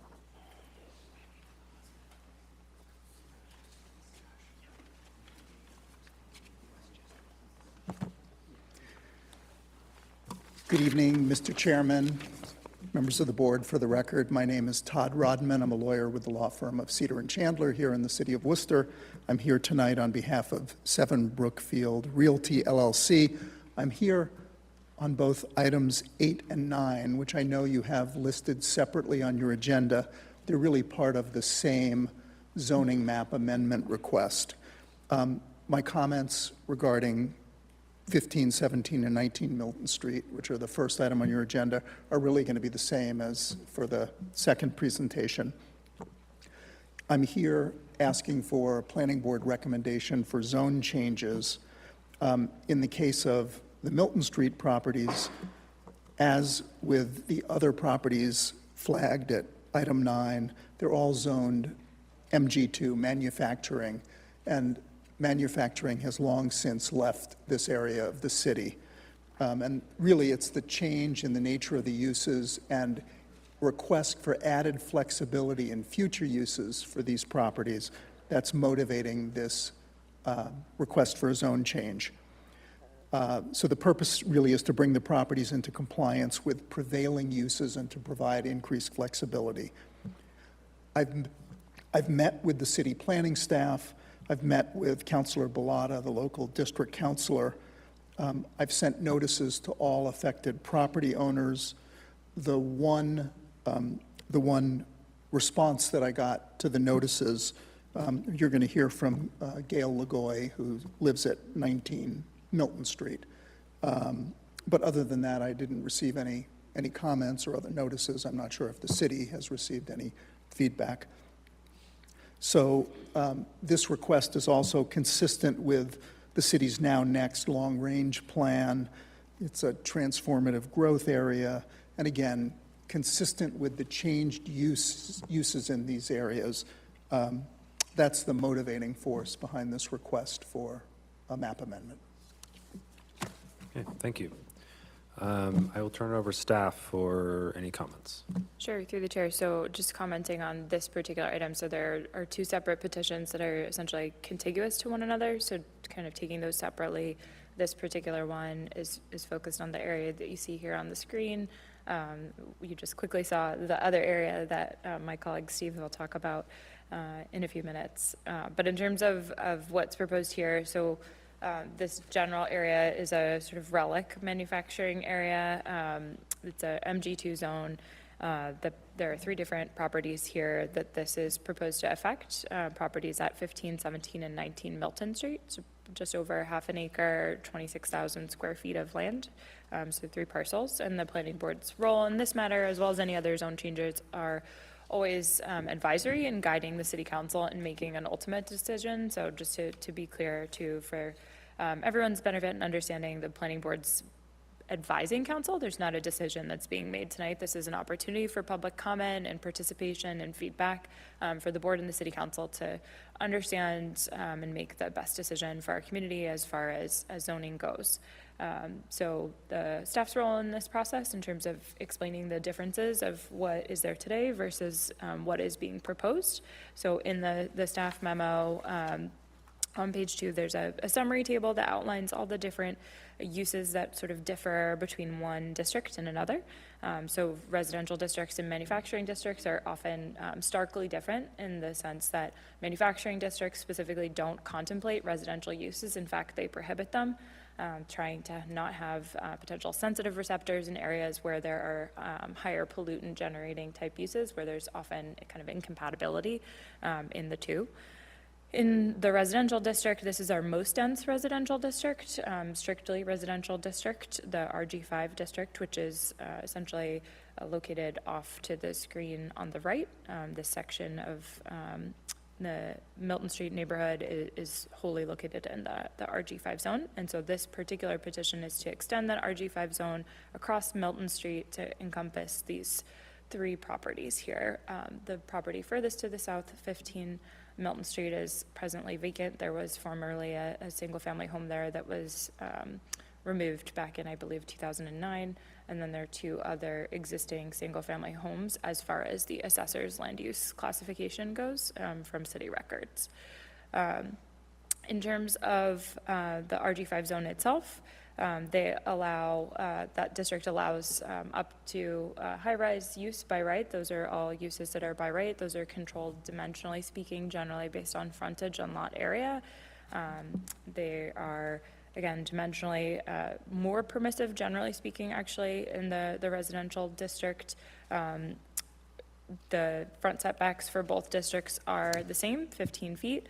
The rear setback for RG5 varies at 8 to 15 feet as compared to MG2, which requires 15 feet, so a little bit less in some instances. Those are generally less dense residential uses. The MG2 actually has no side setback, whereas the RG5 has a 8 or 10 foot side setback, again, depending on the use. When it comes to height, RG5 has a height as opposed to no height, which exists in the MG2. MG2 is really regulating density informed by floor area ratio build out, whereas in the residential district, we're regulating by height and stories. So a high rise in this district could be up to 90 feet tall. In terms of frontage and lot area, again, I mentioned that the manufacturing district doesn't contemplate a residential use, so it doesn't have anything, so we don't have requirements for lot area.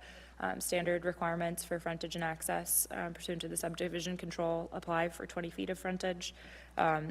RG5 generally is requiring 50 feet of frontage and 5,000 square feet of lot area for just a single-family home. So kind of having some standards of dimensional requirements for those uses. So again, variety of different uses you can see in the table, but really the RG5 is allowing single, 2, 3 multifamily uses by right, certain other residential uses by special permit, as compared to none of those being allowed in the manufacturing zone. Various other uses in the general and business categories would be prohibited, which are currently allowed in the in the manufacturing district. So those would no longer be allowed in the residential zone. Things like parking facilities, so having a lot just for parking cars, having food service uses or motor vehicle service and sales, retail sales, a package store, those are all things that would be allowed under the current zoning in the manufacturing district, which would not be allowed in the residential zone. Additionally, as we change manufacturing uses that are allowed in the manufacturing zone are no longer allowed in the residential zone. So again, things like auto and truck paint shops, motor freight terminals, truck storage and servicing, rail freight, although it's not adjacent to a rail line, dry cleaners, and things like research and development or manufacturing facilities, as well as storage of materials and equipment that is not enclosed in buildings. And I highlight that because through this process, as Attorney Rodman stated, he did hear from one party, and I know the residents here to speak, and they are also a business owner, and they operate out of their residential property in the manufacturing zone and have some concerns about that, which I very briefly had the opportunity to chat with them about, and I'm sure they will elaborate more on that. So I highlight that use specifically because for that property, that is the use that they would be categorized as.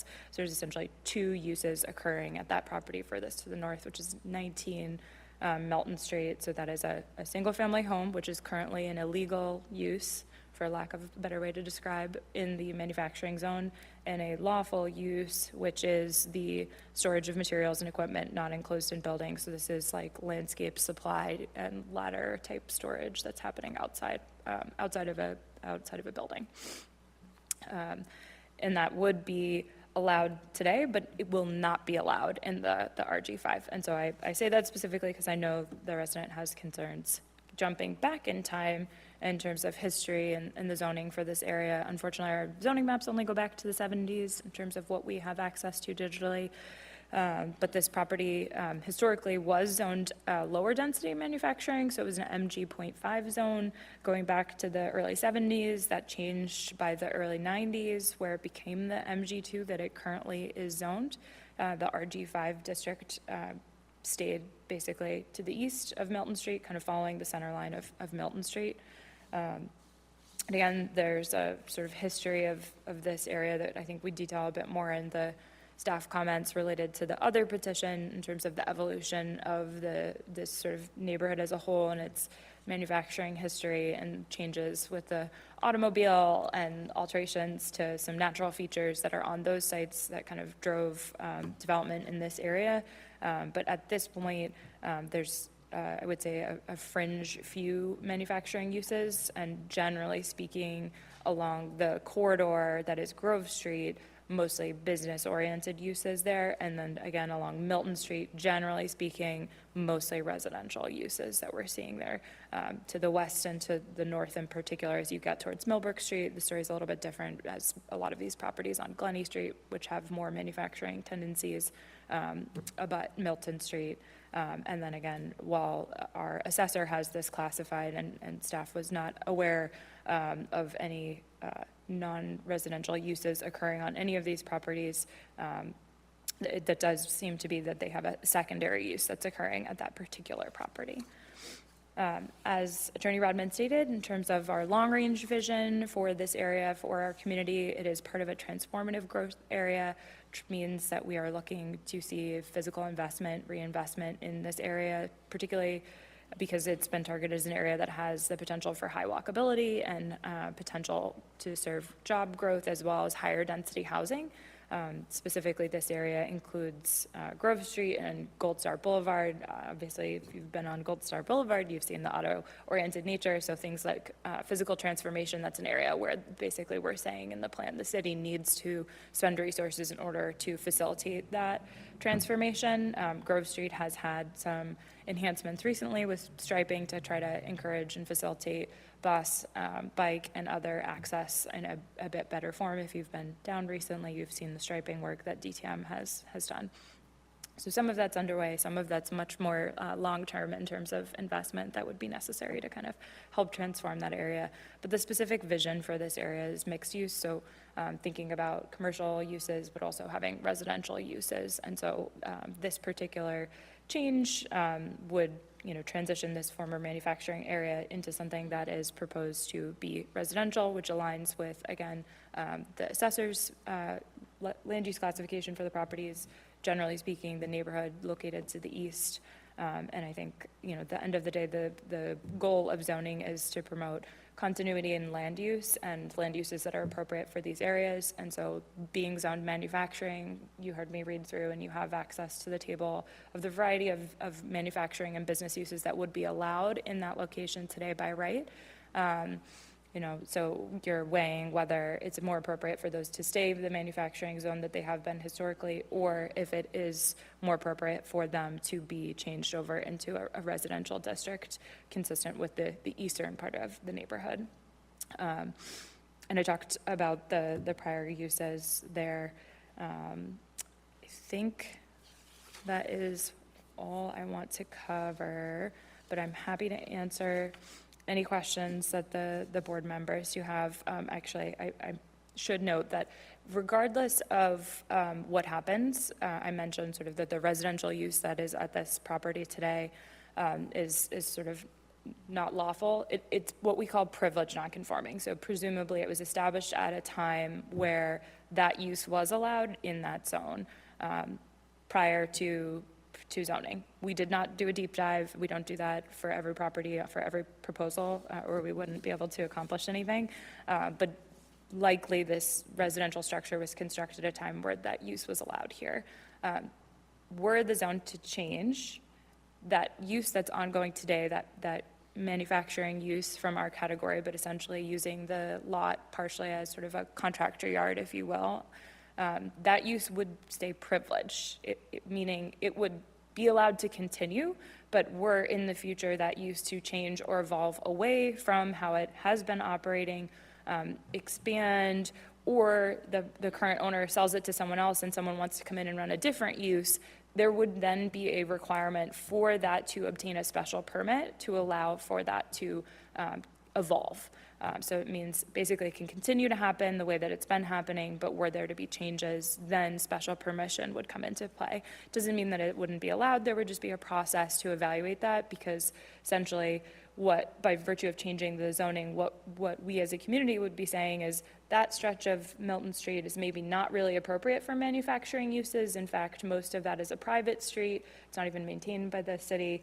So you would be evaluating whether that's appropriate, and then with the special permit, there's an additional level of review that would happen through the Zoning Board of Appeals to evaluate the appropriateness of that change.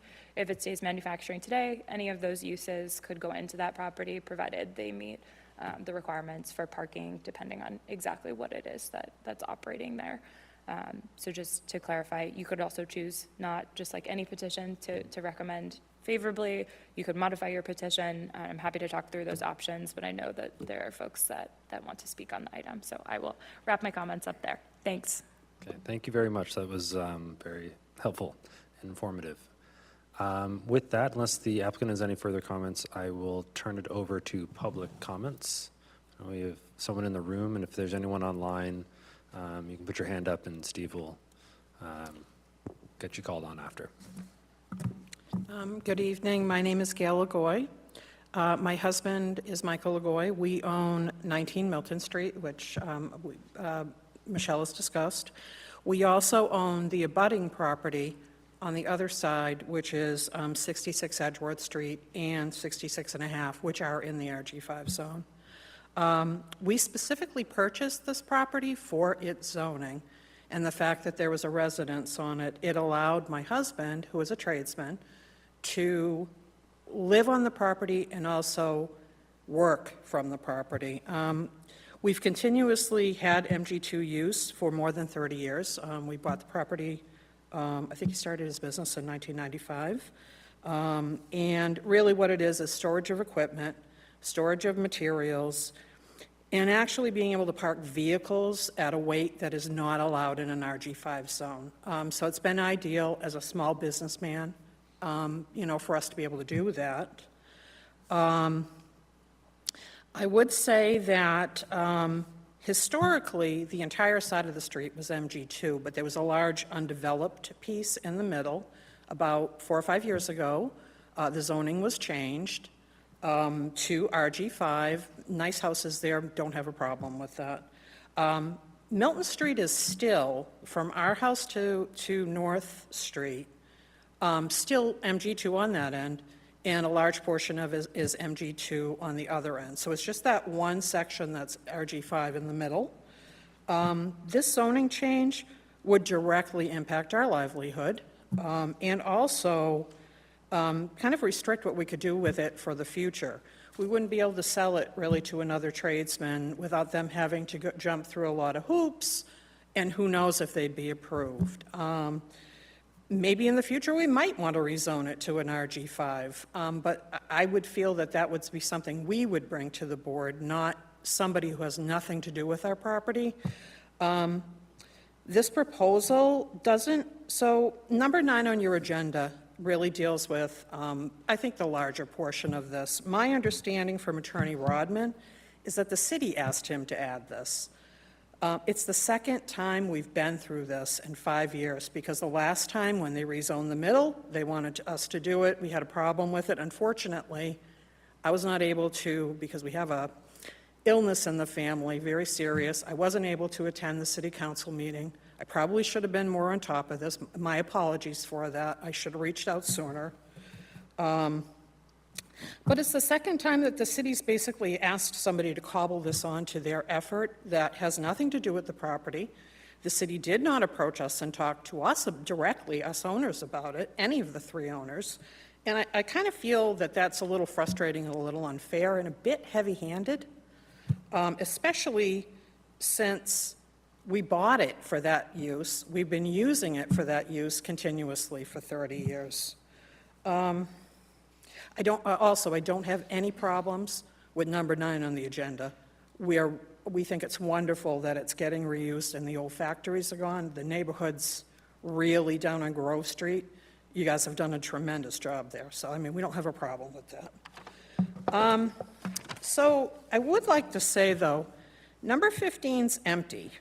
It's bracketed on both sides by MG2, which, if number 9 goes through, it would be MG2 and BG3. There's been a lot of redevelopment in that MG2 area on that end of Milton Street.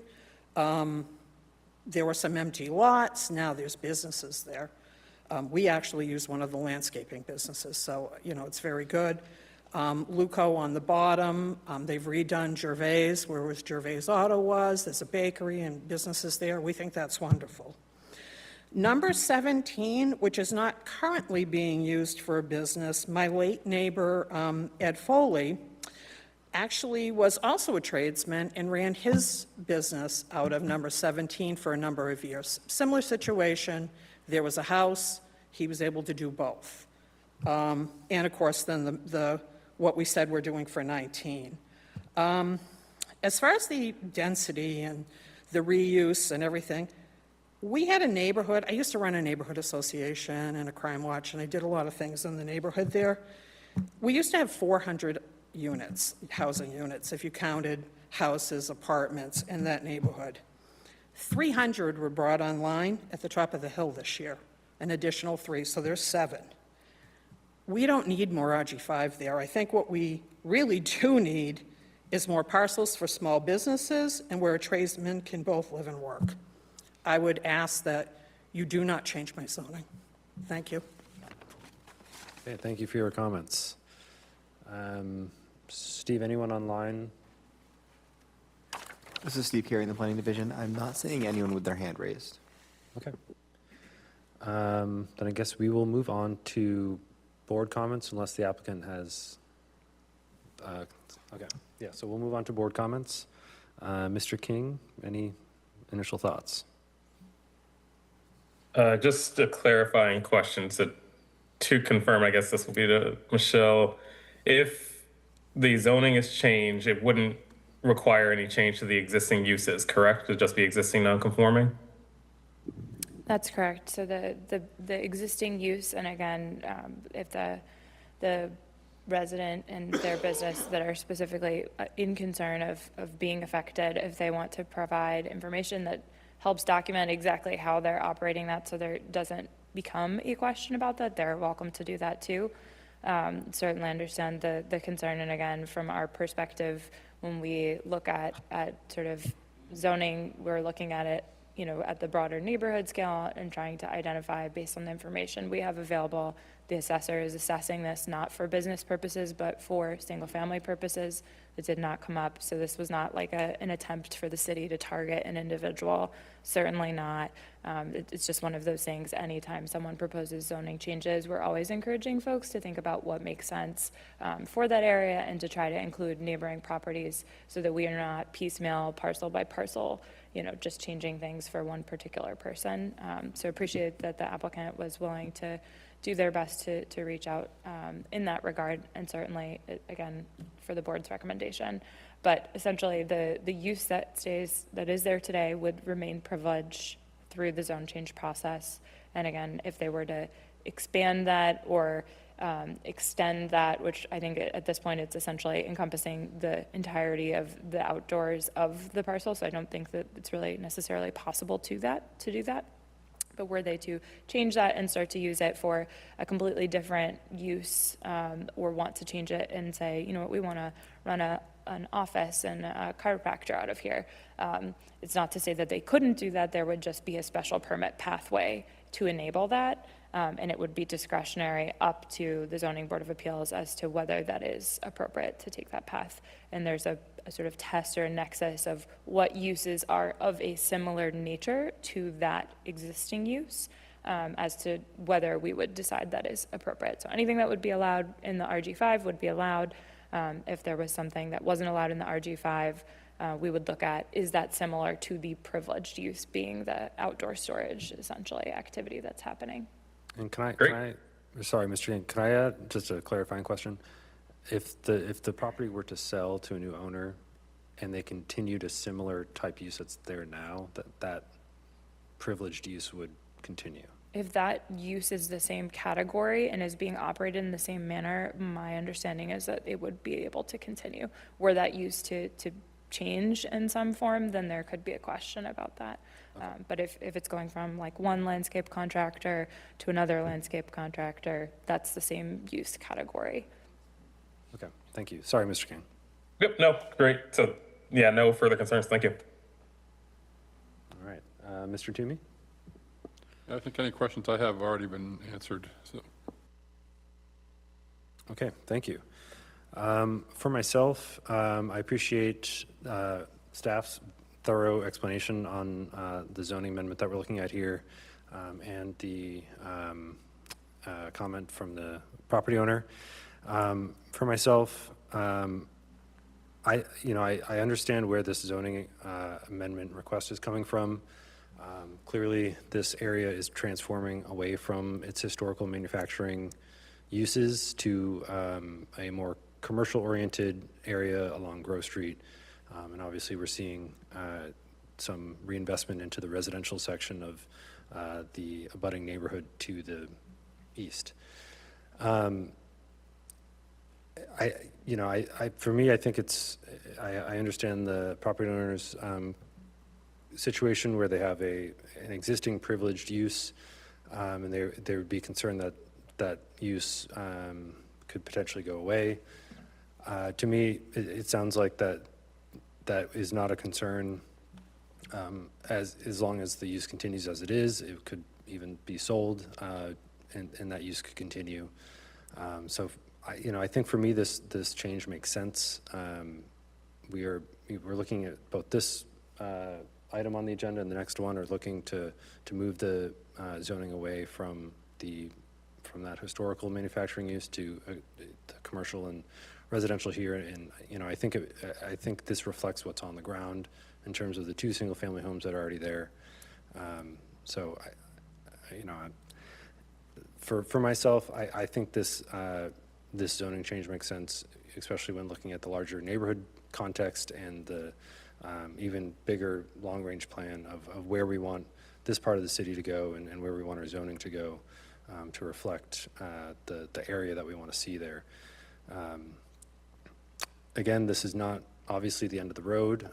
This will go before the Economic Development Subcommittee at City Council, and we'll need a vote from council before anything changes. So I guess just want to highlight that to the property owner and make sure that you're aware of that process. And Can I ask one more question? sure. I just need you to come up to the microphone. If the zoning change does go through, could I get something in writing from the city that, one, I can continue my use, and I'm not a landscaper, my husband's a general contractor, and that we could convey that use upon sale if we decided to do that? I'm not sure that we would do that, but I would like something in writing. It's very well and good for us to sit here and say, oh yeah, that would be allowed. But I've had instances where at least once or twice a year, somebody, oh, why is that truck parked there? Oh, you're MG2. Like the Board of Health will come and say, you can't have stuff there stacked. Oh, you're MG2, and it goes away. How am I going to explain that to another entity in the city? I could just see it being a hassle, because I know basically once they find out it's MG2, they leave us alone. So I would like some assurance that if this moves forward, that it's well documented, that I have that privileged use, and I can convey it if it's the same privileged use. That's all. Thank you. Okay, interesting question. Yeah, through the chair, and we're happy to talk to the property owner, business owner, and resident about their general contracting business, whatever specific activities are conducted related to that. And apologies, did not mean to slight in any way. That it was our understanding that I think someone had referred to it as landscaping, so apologies for misspeaking. In terms of my recommendation, what I would say, what would be helpful for us is for them to provide a description of basically what's going on the property and some photographs. And but basically by outlining that, that will create a record associated with this that we can go back to and say, no, look, this is what was happening at the property.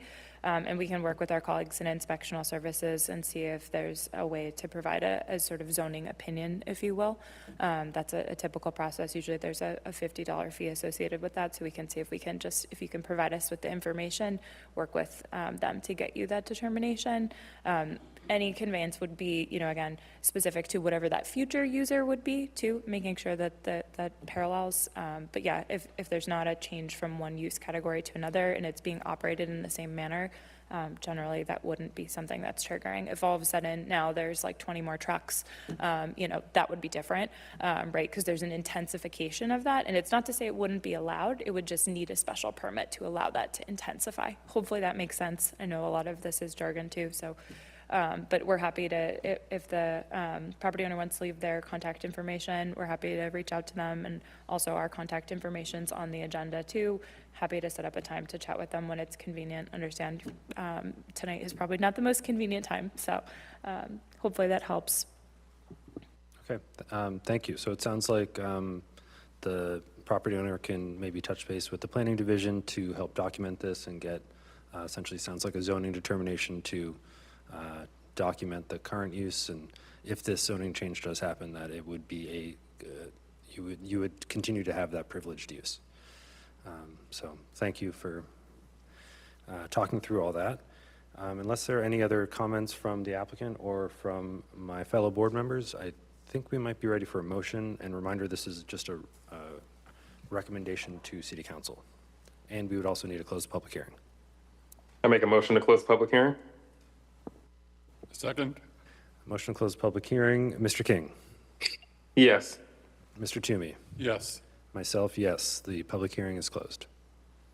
I make a motion to favorably recommend item number 8, which is 15, 17, and 19 Milton Street, the zoning map amendment, to the city council. Second. We have a motion that's been seconded. Mr. King? Yes. Mr. Toomey? Yes. And myself, yes. The motion is approved. Thank you and good luck.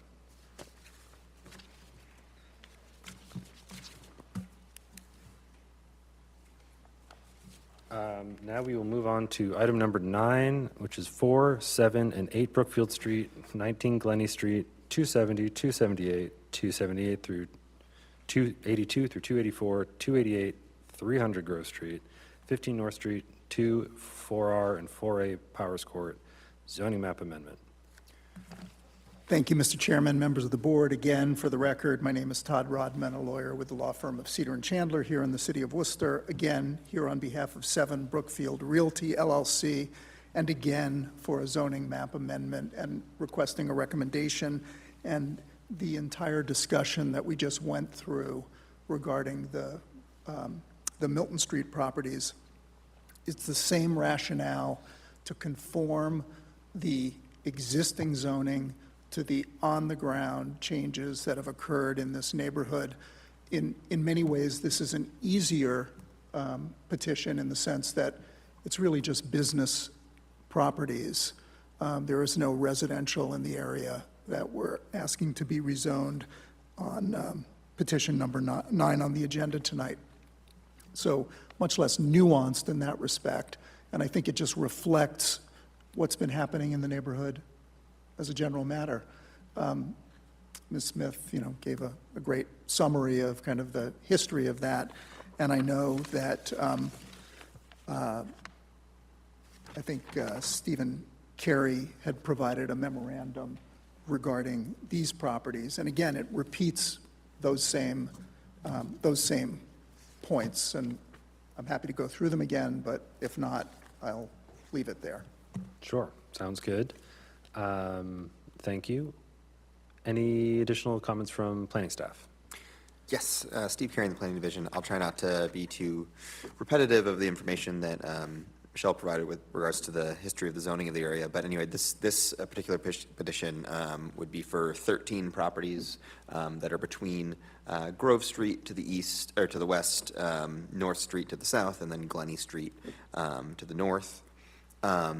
These 13 properties historically have been zoned, at least going back to 1971, in the manufacturing district.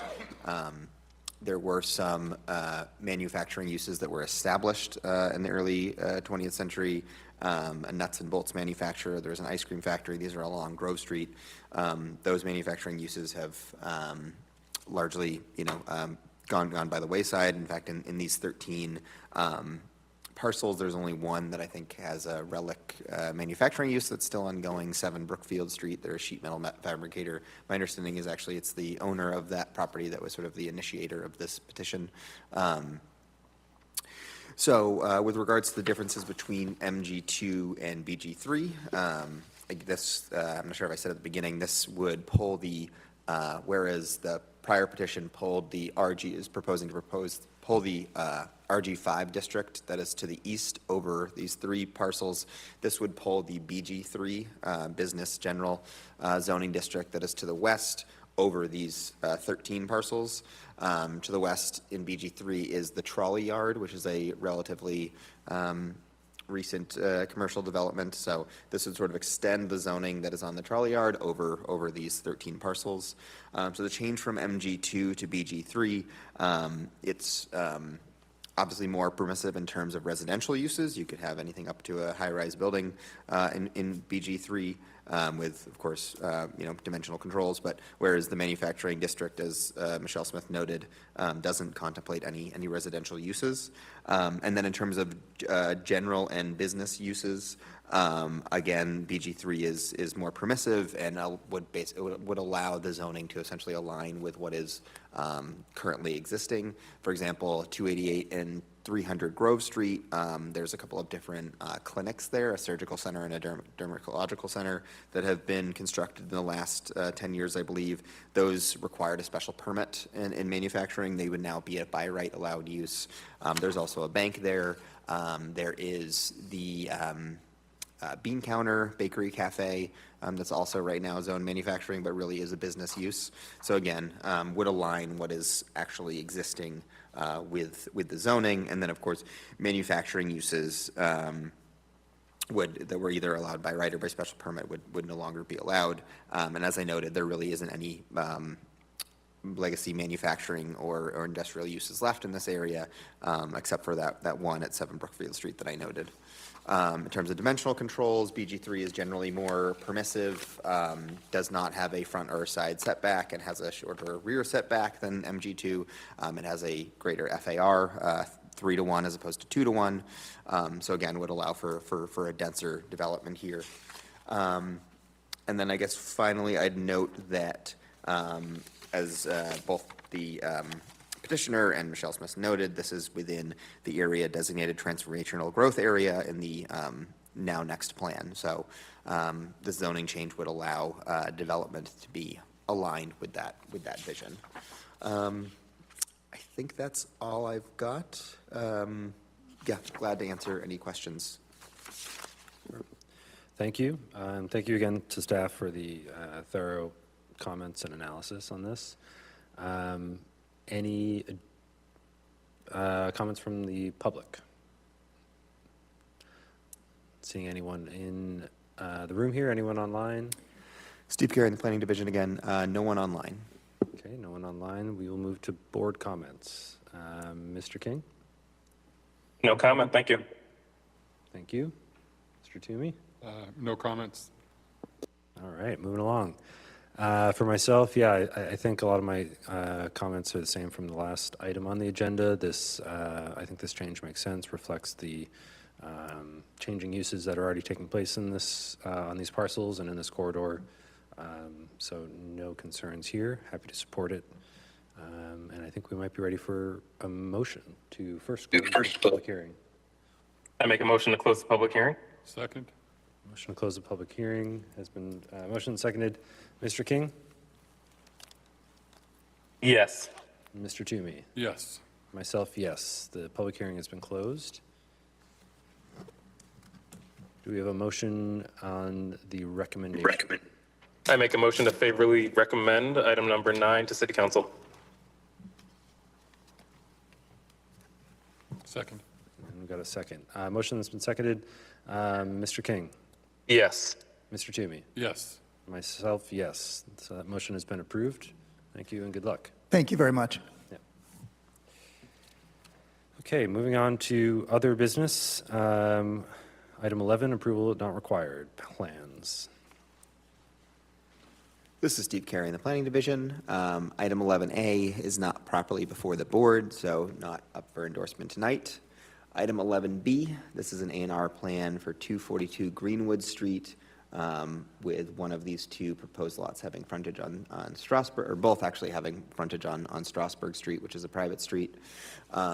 This is a lot in the RS7 zone. They're proposing to divide into 2 lots. Both will have 65 feet of frontage. I was actually able to go out and check out the condition of this private street. It does provide adequate legal frontage to both lots. And then lot 2, with this lot line, may have a nonconformance issue with regards to setback regarding that deck. I did inform the applicant that it's not relevant to endorsement of this A&R plan, but the applicant has been informed about that. Item 11C and D are both not properly before the board. We didn't get a signed application form from the applicant in time to have this before you. Item 11E, 497 Granite Street. This is actually a merger of 2 lots. As you can see, the lot line that's being removed it also follows a zoning line, so we wanted to make sure that was reflected. Within the RS7, the minimum frontage would be 65 feet, which they have there, which they have, I guess, for the portion of the lot that is within that zoning district. And then for the portion that I think it's a manufacturing zoning district, I believe, would not have a minimum frontage. And then finally, 11F is a A&R plan for lots at the corner of Harding Street and Pond Street. What you can see in red is the lot lines they're proposing. It would essentially take, the purpose of this is, well, it creates parcel C, and then parcel A is basically proposed to be merged with parcel B, which is sort of taking a pizza sliced shape out of the parcel to the south. This is within the, I think it says MG zoning district. I apologize. I believe it's actually, I think to the north, it's a separate zoning district. I did confirm that it does have adequate frontage for endorsement. And that's all of them. Okay, thank you. Do we have a motion to endorse the A&Rs? It is MG. Apologies, my colleague just confirmed this, it is MG2 for this A&R plan. Apologies. MG2 in the Canal District. Crazy. Different. I make a motion to endorse the A&Rs as presented. Second. All right, motion has been seconded. Mr. King? Yes. Mr. Toomey? Yes. Myself, yes. A&Rs have been endorsed. No communications or board policies and procedures. Approval of minutes. I believe we have the April 1st minutes in our packet. So unless anyone has any comments on them, I would entertain a motion to approve those. Motion to approve the April 1st minutes? Second. On the motion, Mr. King? Yes. Mr. Toomey? Yes. Myself, yes. Minutes are approved. And a motion to adjourn. Make a motion to adjourn? Second. Second. All in favor, say aye. Aye. All right, motion, meeting is adjourned. Thank you all. Thanks all.